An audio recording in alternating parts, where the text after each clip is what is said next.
Hey, White, can you unmute yourself, please? Can you hear us, Mr. White? Yes, I can. Good morning. Okay. We just called your case. Your attorney's present in the courtroom. Okay. And Judge Hillman is presiding. So the infractions are a speeding infraction, obstructing an emergency vehicle infraction, and a state highway infraction. But I will note that the state highway infraction, the CMR in which it's charged under, has been repealed. So I would want to address that before any kind of trial began. Because all right, how's the Commonwealth answering? Your Honor, it's my understanding that since the count 1, which is the reckless operation, has been dismissed through a 3G, our office is unsure how to proceed under just the speeding. I think we're going to treat that as a CMVI at this stage. What I would suggest is it's on for a civil bench trial. It's a criminal docket. I think that this is different than like a civil motor vehicle appeal where there's already been a determination made elsewhere. I think this should be just a trial where the Commonwealth is involved. The Commonwealth is one who filed the charges. I mean, I'll treat it like almost like a magistrate hearing where I'll hear from the trooper who issued, or the officer, whoever issued the citation. You'll have an opportunity to ask some questions if you would like. And then if Mr. White wishes to present any evidence, we can do it that way. Again, what I would suggest is I think that this is something that the Commonwealth needs to be involved in by the way that it's charged. And if they're not looking to get involved in it, then I would suggest this should be dismissed for lack of prosecution. Okay. Do we have the trooper who issued the citation present? And that's you, trooper? Okay. So I don't think we need to go through I think we can treat this as again, we're going to treat it as a civil infraction. That's how I'm going to treat it because it's only a civil infraction. Are you prepared to go forward today? I would first note my objection to that. Okay. But I would ask that she be apprised of her Fifth Amendment privilege, be appointed an attorney, and apprised of her Fifth Amendment privilege beforehand. This is a situation where she wrote a report, filed that report with the clerk magistrate. This court has already determined that there was false material evidence provided to that, and I would suggest that she'd be at risk of perjury if she were to testify to what is in her report. Okay. So I would suggest that she should be apprised of that. Trooper, this is your privilege. Are you prepared to go forward? Okay. Have you received a copy of the motion? No. Okay. Are you prepared to go forward today? Okay. Yeah, I would ask that this is something. Do you want me to appoint do you want to speak with an attorney?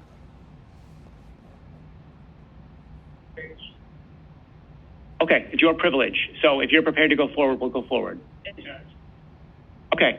Mr. Clerk, can you admit me to the Zoom so I can see Mr. White as well and he can see me? Apologies. No problem. Okay, so let's go forward then. Okay. I'll swear in the trooper. Yes, please. Good. Morning, trooper. Please raise your right hand. Thank you. Do you swear to tell the truth, the whole truth, and nothing but the truth, so help you God? I do. Thank you. I can't see the. Good morning, Mr. White. I can't see the witness. Can I please be able to see the witness, please? I can. Yep. Just want to make sure he's not filming. See the witness. Mr. White, can you see the witness? Yes, I can. Okay. All right. Trooper,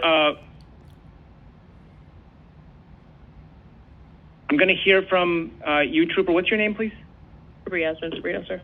Can you spell your last name for the record? SOBRINHO. S-O-B. RINHO. Okay, Trooper Sabrino. All right, I'm going to hear from Trooper Sabrino as to the basis for the citation. Once she's finished testifying, Attorney Whitson will have an opportunity to ask some questions, Mr. White. And then if you wish to present any evidence, you'll have an opportunity to do so, okay? Thank you, Your Honor. Okay. I would just ask that the witness testify from memory, not reading a police report. Okay, Trooper, what was the basis for the citation? Your speed, Your Honor. Okay, tell me what happened.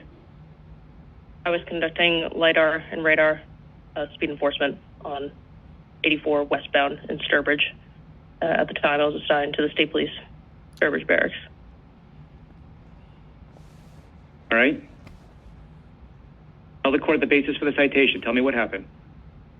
So while conducting speed enforcement, my radar, which is the radio detection and ranging that's mounted on my cruiser, locked the vehicle's speed at 92, and from what I can remember, I believe it was up to 94 miles an hour.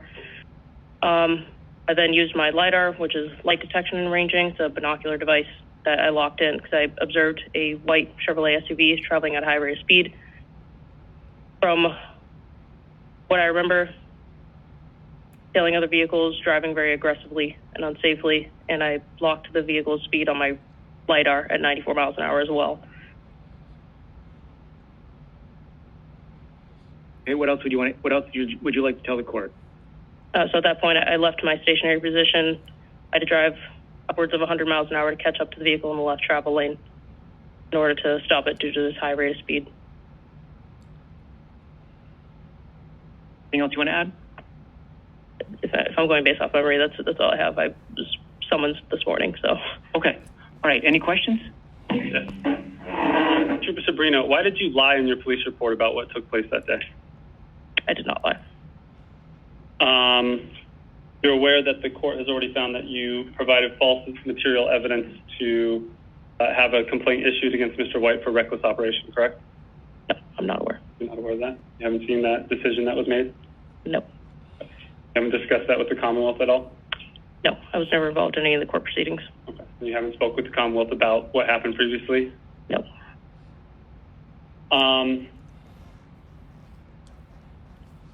You testified you were doing, well, let's look at that. You wrote a police report in this case, correct? Correct. Okay. And what you wrote was that after you got behind Mr. White's vehicle, you activated your lights and that he pulled over to the left side of the highway, correct? He stopped in the left travel lane. You stopped in the left travel lane. In between, like, the left travel lane and there's not a breakdown lane on the left side on that highway. So it's kind of like he was like straddling between the left lane and the median. Okay. So what you're testifying to now is that when he pulled over to the left, that his car was straddling into the travel lane. There's not exactly a breakdown lane on that highway, so the majority There's not a of breakdown lane on the right side of the highway either, though, right? There is. Okay. So what you're testifying to is that can you describe that again? He pulled over to the left, and you're saying his car was straddling between outside of the travel lane and in the travel lane, correct? From what I remember, he was mostly in the left travel lane because there's not a breakdown lane or median there. It's just grass. It was mostly in the travel lane.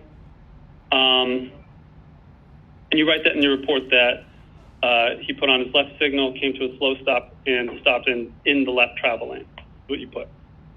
Okay. And then again, you write even further down that you describe that it's dangerous to stop in a lane of travel on a highway, correct? Correct. And you even cite to the Massachusetts Driver's Manual that a person's not to stop in a lane of travel, correct? Correct. And then when you approached Mr. White afterwards, you asked him to pull over to the right side of the highway, and he did that. When you approached him, you asked him why he stopped in the left travel lane of the highway. And that you also explained to him that it was, and what you put in your report is that how unsafe it is to come to a dead stop in the passing lane of the highway. Correct. Okay.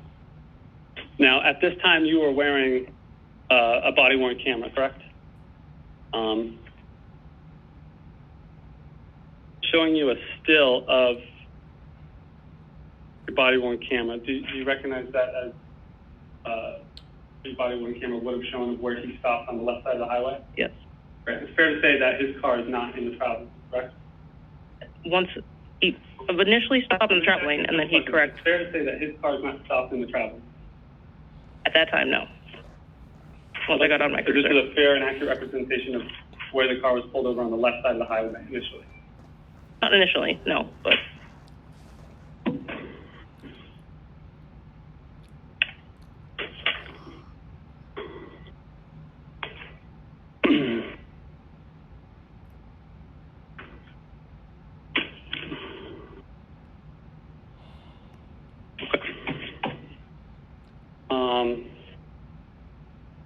If I could just have a moment, I'm going to get my computer to show the body-worn camera.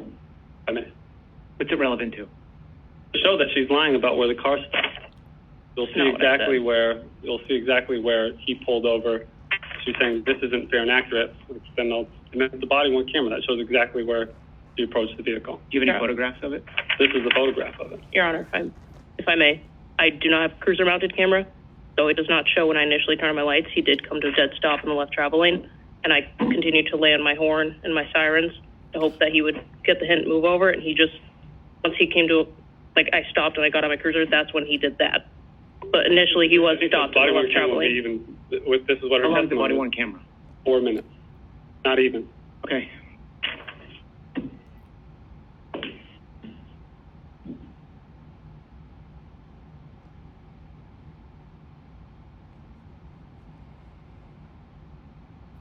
Testifying that you laid on the horn while he was pulled over?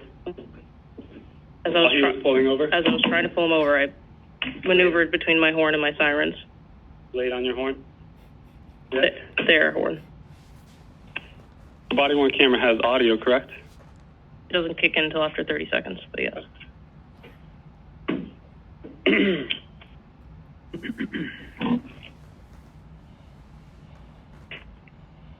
Let me ask you a little bit about, while this is loading, let me ask you about the body-worn camera and the cruiser-mounted camera. I do not have a cruiser-mounted camera. Okay. You're aware of the policies of the Mass State Police, correct? Are you familiar with policy ADM 35, which is regarding body-worn and cruiser-mounted cameras? I can show it to you if you'd like. Familiar with this policy of your department? Yes. You're familiar that that policy talks about the requirements of body-worn and cruiser-mounted cameras, correct? Yes. Again, I do not have a cruiser-mounted camera. That's not my question. The question is that the policy of the Mass State Police is that cruiser-mounted cameras should be on cruisers, correct? Not all cruisers have cruiser-mounted cameras. Okay. But that's not what does anywhere in that policy say that certain cruisers are exempt from having cruiser-mounted camera?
To my understanding, this is policy regarding when you have a body-worn camera and cruiser, but there's no requirement that I need to have a cruiser-mounted camera. That's not something I install. The policy states here that the policy is listed in the beginning, correct? Yep. Okay, and it states... Counsel, do you want to introduce a copy of that? Yeah, I'll introduce All right. a copy. And I'll take as her answer that she doesn't have a cruiser cam. Okay. You want Exhibit 1, please. Exhibit 1? Sure. How should I describe it, Judge? Body-worn camera? Policy. Policy, got it. Okay, but you had a body-worn camera, correct? Correct.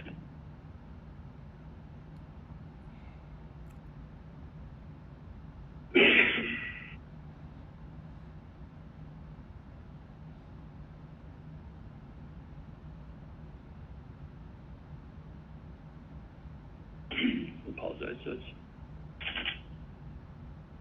Any other line of questions that you can ask while it's loading? It just started. Okay. I can't. All right, so this is footage from your body worn camera. Let's see. Yes. Yep. Volume's up. You can hear your siren or your horn.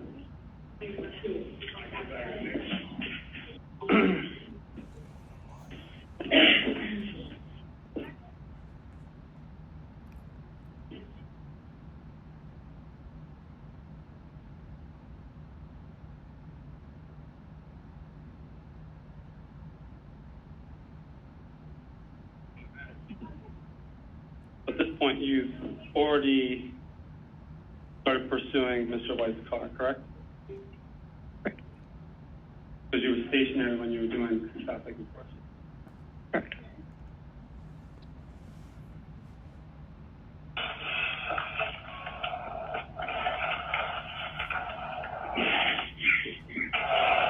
Okay. So again, as I stated before, he initially stopped on the left travel lane. I do not have a cruiser mounted camera to show that. And when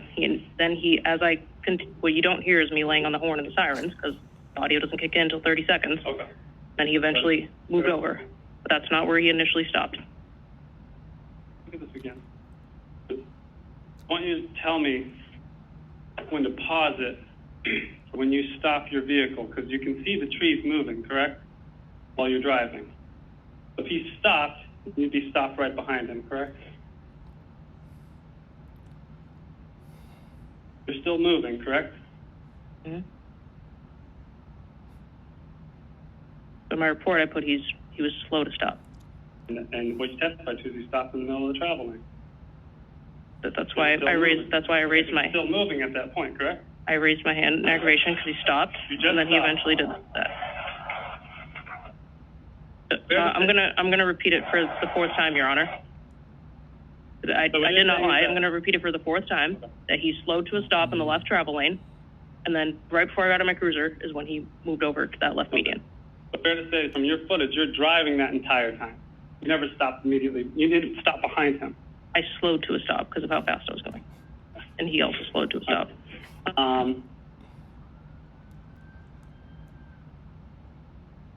Judge, I would ask that this be, I don't know if the court would want to take a closer look at this. Is it a Blu-ray or is it just a straight DVD? It's a DVD. Okay, you can, do you want to have it marked? Sure.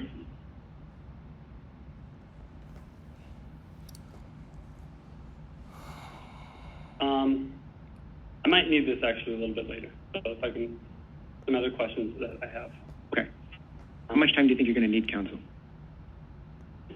20 minutes? I don't know. Okay. There's a lot here to be okay. frank. Okay. I want to ask you about where you were when you were doing traffic enforcement. You testified that you were on westbound 84, correct? Okay, and you were at according to your police, you wrote on your police report that you were at the exit 5 on ramp conducting the speeding enforcement. Can you, showing you a picture of a Google Maps photo, do you recognize where that is? That's exit 5 on the westbound. Okay.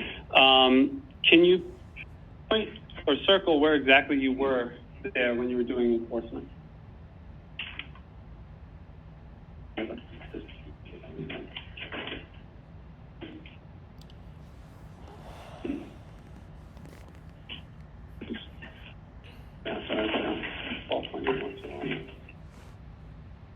Okay, so you're on the on-ramp. Yep. You weren't on the shoulder of 84? No. Okay. I'd ask that this be admitted as an exhibit. Exhibit 3, please.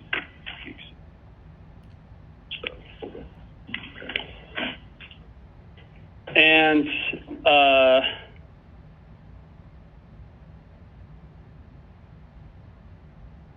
so So where you were, you're on the on-ramp, and there's trees in between where you are and the actual highway. Correct? The actual travel lanes. Okay. And you testified that you have a radar speed detection system on your cruiser. Mm-hmm. And does that have a detection on the front and on the rear? Correct. Okay. And then essentially, so you're just parked there, and then numbers sort of pop up on a display in your cruiser, correct? Like the speeds that it's tracking, essentially. It's a very dumbed down version of it, but yes. Yeah. And then when you see a number that's high, then you can essentially look around and see what, try to figure out who was driving what. Right? Sort of. Yes. Sort of. Okay. So when your radar reads at 92 miles an hour, 94 miles an hour, whatever it is, you don't actually, at that point in time, observe a car driving that fast. You just observe the radar display. No, you use tracking history to confirm what you're seeing on the radar. So what does that mean? What do you mean by tracking history? Meaning a car that is going, if it gets a car going, say 92, if I'm observing traffic traveling the same direction that I'm facing, I'm using tracking history, meaning I'm observing the traffic and I'm seeing what car looks like they're moving faster than everybody else. Okay. But my question is, at the time that you see that reading, you don't simultaneously see a car going that fast. So I'm already observing traffic, and it's essentially You're observing traffic in front of you. Correct. The way the radar works, it's like a chirping sound. The faster a car is going, the higher that noise gets. Okay. So I'm observing traffic, and I can see that car moving fast, and then I'm confirming it with the radar pops up. When the 92, it's tracking a car that's behind you, and on the other side of those trees. No, it's not doing behind. I'm just doing front. In that position. Okay. In that position, it's only the front. Okay. So you then, at that point, okay, and also just be clear, this is also another, that's another view of exit 5 on it, correct? Yep. And that's fair and accurate representation of where that area is? Yep. Okay. I'll just admit this as the floor. All right, Attorney Whitson, this is at this point, it's a civil infraction, so I am going to put a time limit on the amount of time you're going to have to question the troopers. So by 9:55, we're going to move on to the next case, okay? I'd like to testify too, so I'd like for him to have the appropriate amount of time so I can testify as well. Okay, so 9:55 with the trooper, and then if Mr. White wishes to ask some questions, I'll do my best. can. I'll do my best. Thank you. Okay. Your radar and the LiDAR that you use, that doesn't create any independent record of the speeds that it's calculating, correct? There's no printout or anything that you can do with that? No. Okay, so just what, okay.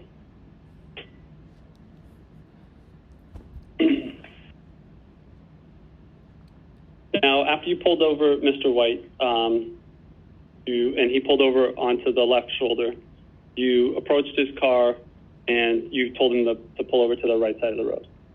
Again, he cooperated with that, correct? Correct. And then when he got to the right side of the road, you approached the car from the passenger side, correct? I believe so, yes. Okay. And there are 2 men in that car, correct? Both black men, correct?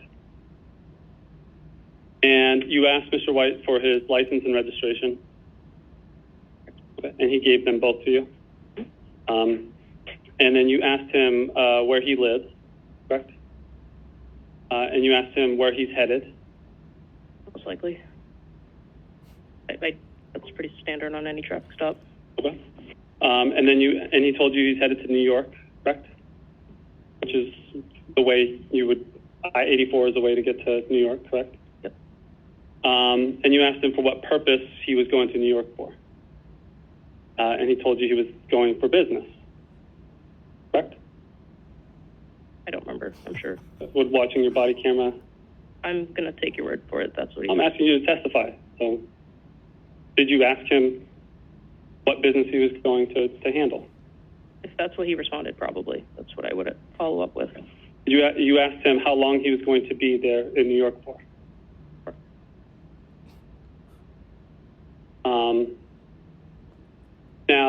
where he's going, fair to say that where he's going, what he's doing there, how long he's going to be there, that has absolutely nothing to do with whether or not he was speeding, correct? That can be your opinion, sure. Can you explain to me why him going to New York City is relevant to speeding, whether or not he was speeding? The part of my job is asking questions. That's not my question. My question is, let me rephrase the earlier question.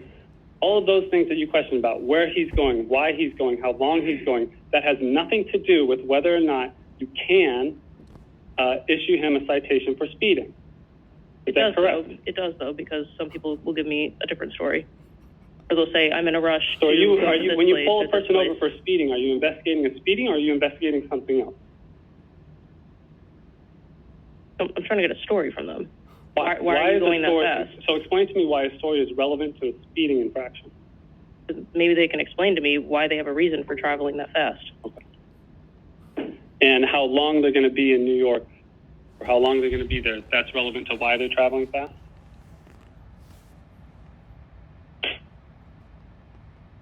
So after you get his information, which is enough information, he gives you license registration. That's all you need, license registration, to give him a speeding ticket, correct? You returned to your cruiser and you ran his record, correct? Which is normal. Yes? No. It's being recorded, if you could speak up, please. Yes.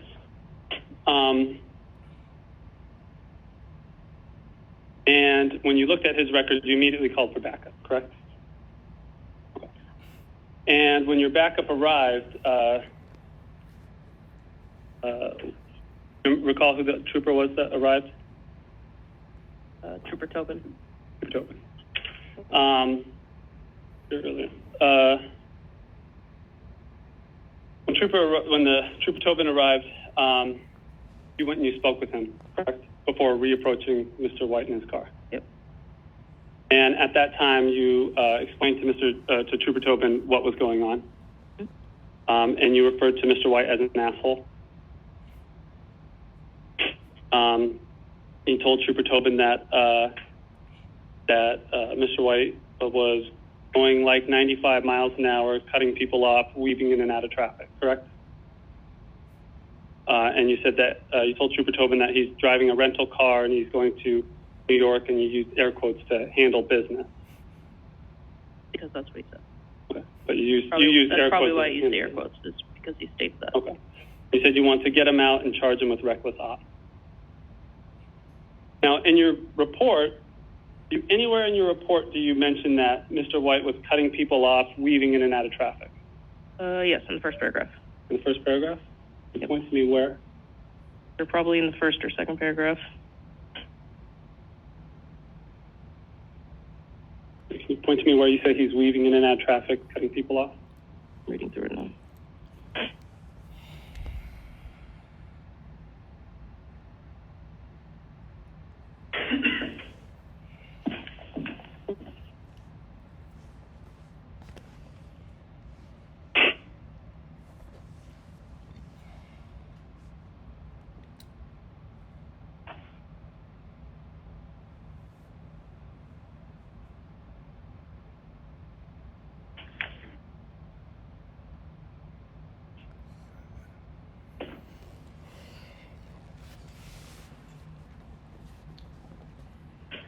Sorry, it's a lot of reading. I put that he was tailing other vehicles in the first paragraph in the left travel lane, less than one car length behind the vehicle at a high rate of speed, in order to have the vehicles move over before continuing to travel at high speeds, which is on my LiDAR. Got the vehicle speed at the third time at 94 miles an hour. Okay. So my question is anywhere in your report do you say that he's weaving in and out of traffic or cutting people off? Did you put that in your report? Anywhere in your report? Didn't put those exact verbiage, Okay. but I expressed the way he was driving, tailing other vehicles. Okay. Try to get Tailing them to a move vehicle over. is different than cutting. It's literally the opposite of cutting somebody off, right? You don't have to answer that. Okay. So fair to say you don't put in your report that he was cutting people off or weaving in and out of traffic. Not that I can read through in this 60 seconds. Okay. You also, so what you mentioned too is that he was hailing a vehicle at less than a car length at 94 miles an hour, correct? Yes. Okay. And that no other traffic at that time was driving over the speed limit. Well, I put further down that I was conducting speed enforcement for approximately 10 minutes and that traffic was light. There was no other vehicles I observed traveling at a high rate of speed during this time frame, and none were on radar or LiDAR going more than 75 miles an hour in a 65 mile an hour posted zone. Yeah. But he was going 94 miles an hour at less than a car length behind another car. That's what you wrote in your report. Yes, he was tailing another vehicle. Okay. You then, after Trooper Tobin arrived, you reapproached Mr. White and you placed him under arrest. You asked him out of the car, you placed him under arrest, correct? Yes. And when you did that, you were able to also conduct a search of him, correct? Yes. And you were ultimately able to also do a search of the vehicle, correct? No, I did not search the vehicle. Okay. There was an inventory search of the vehicle done, though, correct? No, I did a motor vehicle inventory. I did not search the vehicle. Okay, a motor vehicle inventory, right? It's where you go through the car and you inventory what's inside of it, correct? So a motor vehicle inventory and a search are two different things. Okay. So I did not search the vehicle. Okay. You did an inventory of the car. Yes. And you searched his person. This person, yes. You didn't find anything illegal or any contraband whatsoever in the car or on him. Nope. And ultimately, you wrote a citation, correct? And that citation included 3 civil infractions, correct? I don't remember what the citation looked like. But looking at the citation, refresh your recollection. Okay. For speeding, on a citation, there's a specific spot for details to put for a speeding infraction, correct? Mm-hmm. Such as specifically what the speed is of the vehicle, correct? Yep. And what methods of detection that you use to determine that speed, whether it's LiDAR, radar, estimation, clocking it. There's different ways that you can mark how you determine a person was speeding and what they were speeding at, correct? Yes.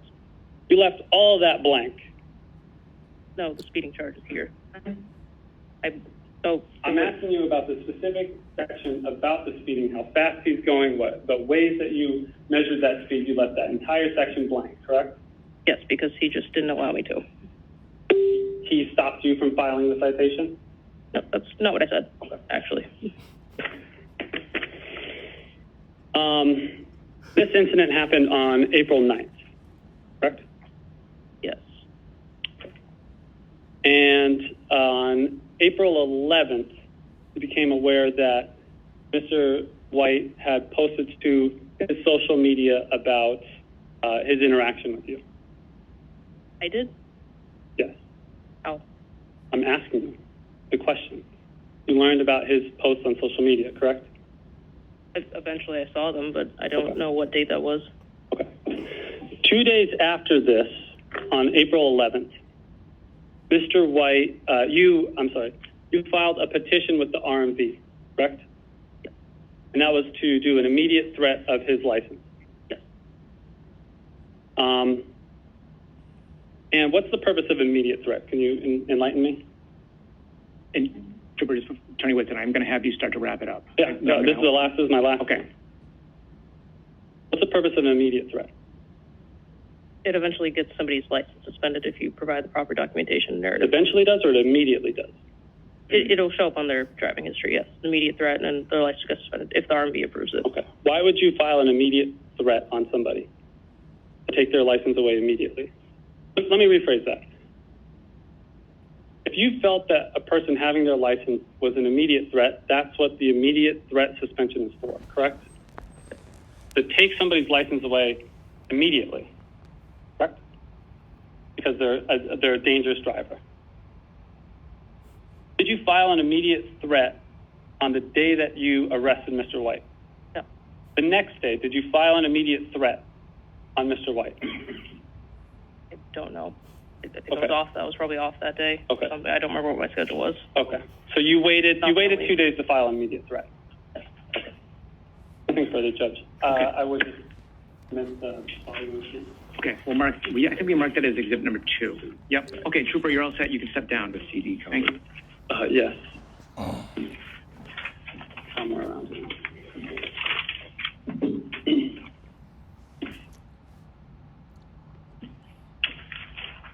Judge, I also would like to submit a couple of documents.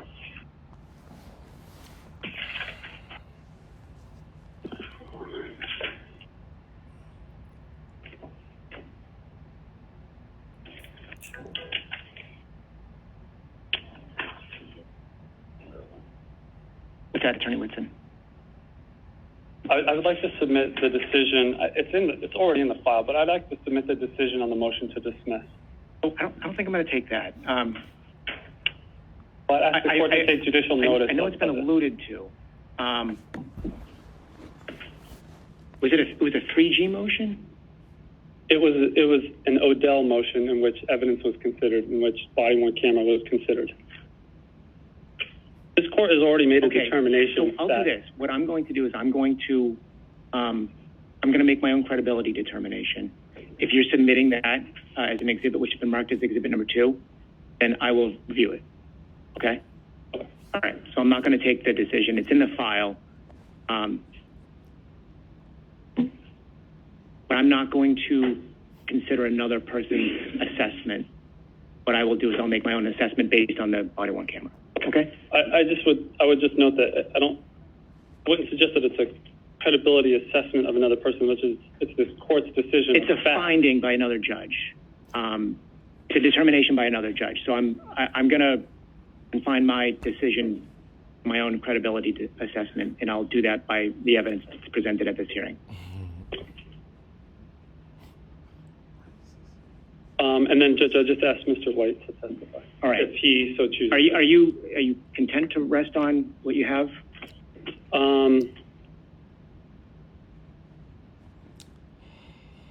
Yes. Do you want a moment to speak with Mr. White? I'll step it back. I have other cases that I need to call. So if you want a moment to speak with him, I'll give you the moment. We'll recall a case in a little bit. I'm ready now. I'm ready now. Thank you. Okay. All right. Yeah, let's swear him in. All right.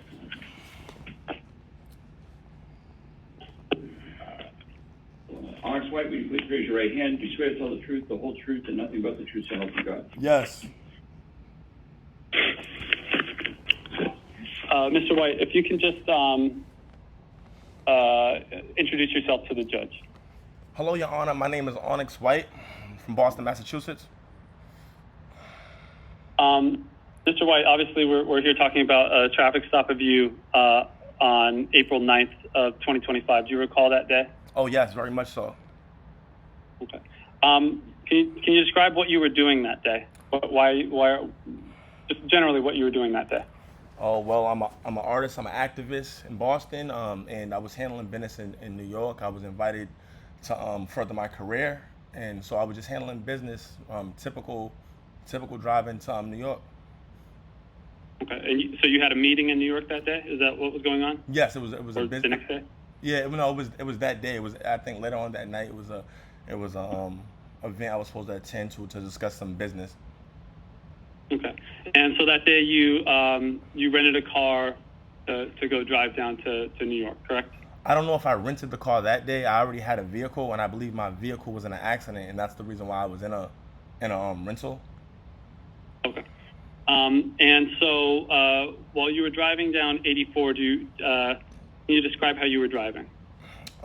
Legally, I was with my little brother, which I care for and love, so I wasn't trying to harm him or myself. So I was driving and abiding by the law of driving. Okay. Yeah. Were you speeding at all while you were driving? No, I was not.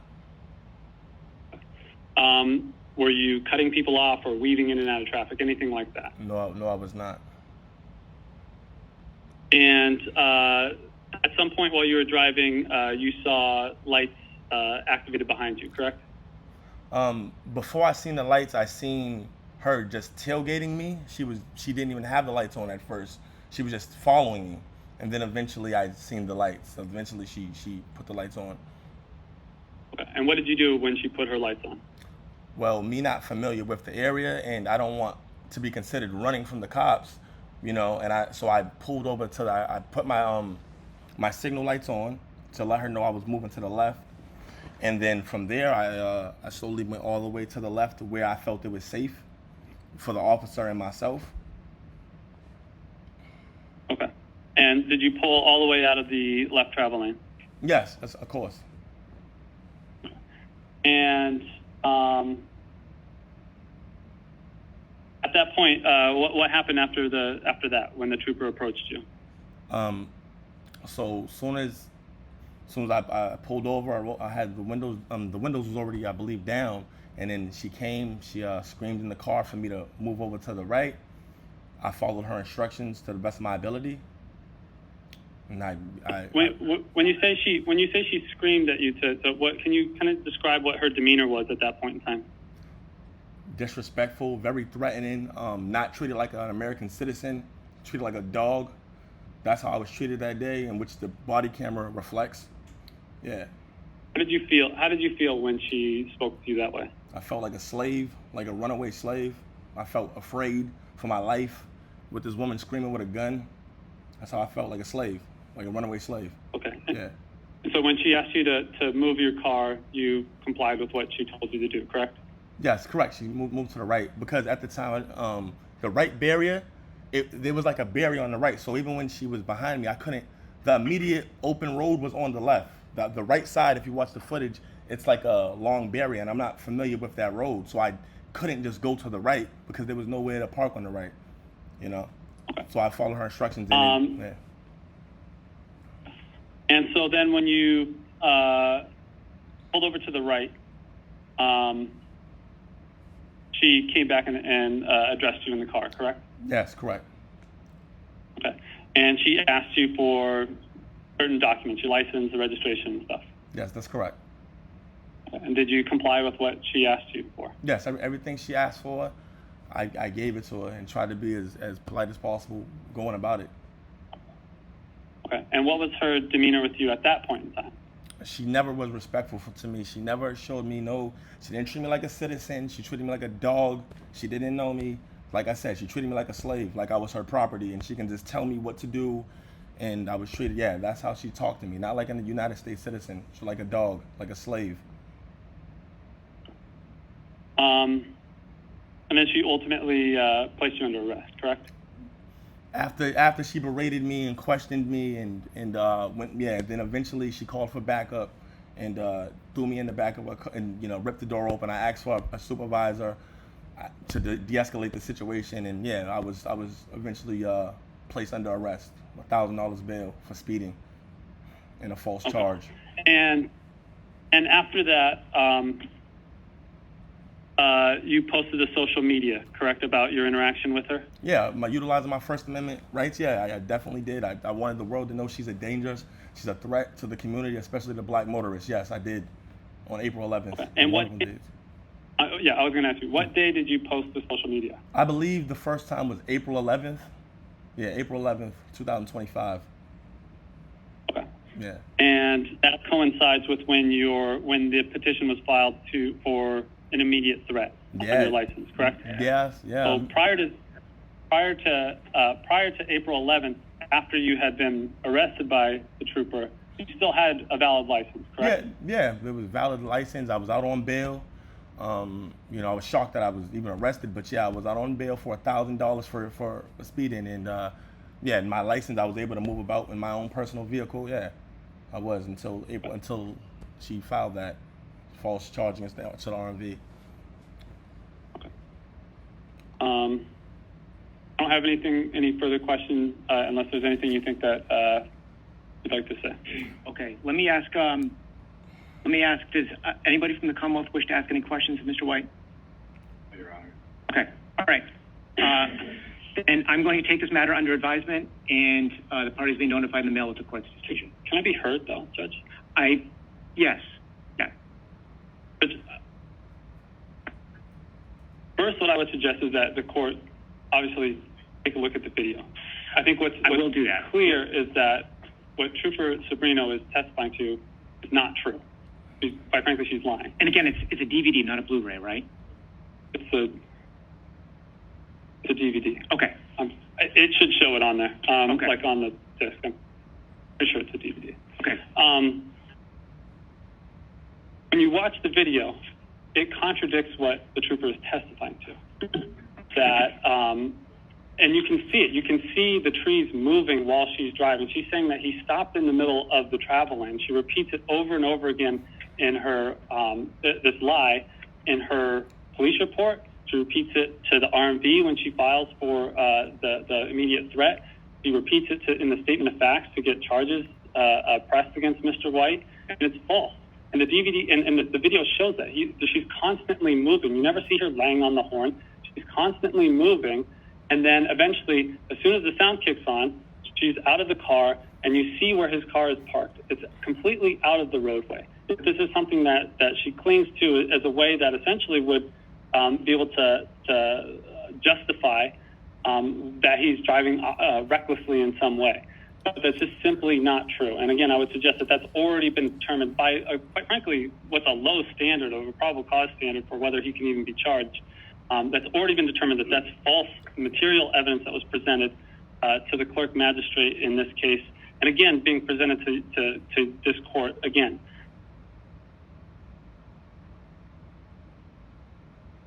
But suggest too is that then she continues this essentially flawed investigation by then not only wrongly charging him with reckless operation, which has already been determined, but obstructing an emergency vehicle, which is complete nonsense. That is a statute that is about not pulling over for an emergency vehicle, or to like if there's a car coming, not pulling over so that car can pass. And the statute is crystal clear that this is about getting out of the way of a passing emergency vehicle. It talks about that a vehicle should pull over as far to the right as possible until that emergency vehicle has passed. That's what the statute talks about. It's not talking about. I don't know what emergency vehicle there would be. There's only one emergency vehicle there, and that's her pulling him over. How did he obstruct her whatsoever? It's just wrong. It's just a wrong way to charge anything here. She charges him with speeding, yet again, with the speeding, which she's saying there's no record of it, there's no independent evidence of this. This is just based on her credibility, which suggests is not much. That she then doesn't in the citation doesn't say what the speed was, what the zone was. There's a whole section of the citation that should be filled out for a speeding infraction. She didn't fill out any of that. So she makes a mistake there, and then she charges him with a state highway violation, 720 CMR 906. That's a repealed section. The court would like to see that's not even a regulation anymore. That's a question of law, correct? So she makes several mistakes. Do you agree with that? That's a question of law. I can take a look at that. Sure. The court can have this Westlaw printout if it. What's the just give me the site on that. 720 CMR 90. The section is 901 to 909. Okay. They've all been repealed and replaced with a different CMR section. But she cites him under the wrong CMR section, under completely arbitrary sections regarding obstructing a motor vehicle. She just the initiation of her investigation is she's pulling him over for speeding. It. She's asking him all sorts of questions, elongating the stop, which I would suggest is improper. About where he's going, why is he going to New York? What are you doing there? And if you watch in the body camera footage, she's like, "Well, do you have anything to hide? Like, what's going on?" No, he doesn't have anything to hide. He doesn't have to answer her question. He's perfectly within his rights to why do you need to know why I'm going to New York or how long I'm going to be there for you to give me a speeding ticket? She's confrontational with him. She calls him an asshole to the other trooper who shows up. So yeah, he's being an asshole. I want to get him out of the car. What purpose? She inventories the car. She searches him, and she doesn't find anything. He's not doing anything wrong. it just is one of these situations where she lies about what happened. She lies over and over again about what took place. And she makes several mistakes in this investigation. And it just comes down to how many times do we have to accept that she's making mistakes or she's lying, and there's no independent proof that he was ever speeding or he certainly ever obstructed any kind of vehicle or anything. So I would suggest that this falls well below the standard that's needed to show that he violated any of these infractions. So I would suggest that the court find him not responsible for all three infractions. All right. I understand Mr. White's position. Does anybody from the Commonwealth wish to make any response? Your Honor, I would just. First of all, I'm sorry, Judge. The whole point of this, the way that we did this whole thing, is that the Commonwealth is saying they're not going to be involved, and now they're not going to be involved. The trooper was the prosecuting arm of the government at this point. So, Trooper, is there anything that you want to say in response? I'm going to take the matter under advisement so everybody's understand. I just want to make clear that position where I'm conducting speed enforcement, it gets vehicles from about 800 feet to 1,000 feet away. That's not been introduced in any way. It's just as far as argument, Trooper, based on the evidence before the court. Is it? I'm just not going to be called a liar to my face. That's okay, or acceptable in this matter. So based on the evidence that I heard, what would you like to tell me as far as like a closing argument? I did not lie, like I said. Can you please put the camera on us so I can see her? Please, because I want to see who's talking. Trooper, let me just have you come over here to the stand. Thank you. Thank you, Your Honor. Oh, God. Okay, go ahead. He was slow to stop, initially parked in the left lane. Again, as I stated several times before, in the audio that you can't hear, those 30 seconds, I was laying on my horn and just trying to switch between the sirens because usually that will get people to be like, I'm in the wrong spot. I need to move over to the right. He didn't. He just slowed to a stop in the left lane. As I got out of my cruiser, that's when he finally parked into the left median. Okay, so I'll just leave it at that. I repeated that several times. That is not, I understand the photo there, but he initially did come to a slow to a stop in the left lane. And then as I got out is when he pulled over and parked in the left median. Stop lying, Yasmin. All right. Stop lying, Yasmin. Okay. Mr. White, I've heard your closing argument. Okay, all right. I've heard from both parties. I'm going to take the matter under advisement. The parties being notified in the mail. Stop lying under oath. That's illegal. Thank you. Yep. Mr. White, we're all set. Yep. Matter's concluded. I'm going to take it under advisement. You'll be notified in the mail with the court's decision. Thank you, Your Honor. Thank you. Happy New Year's. Everyone. Okay, thank you. God bless.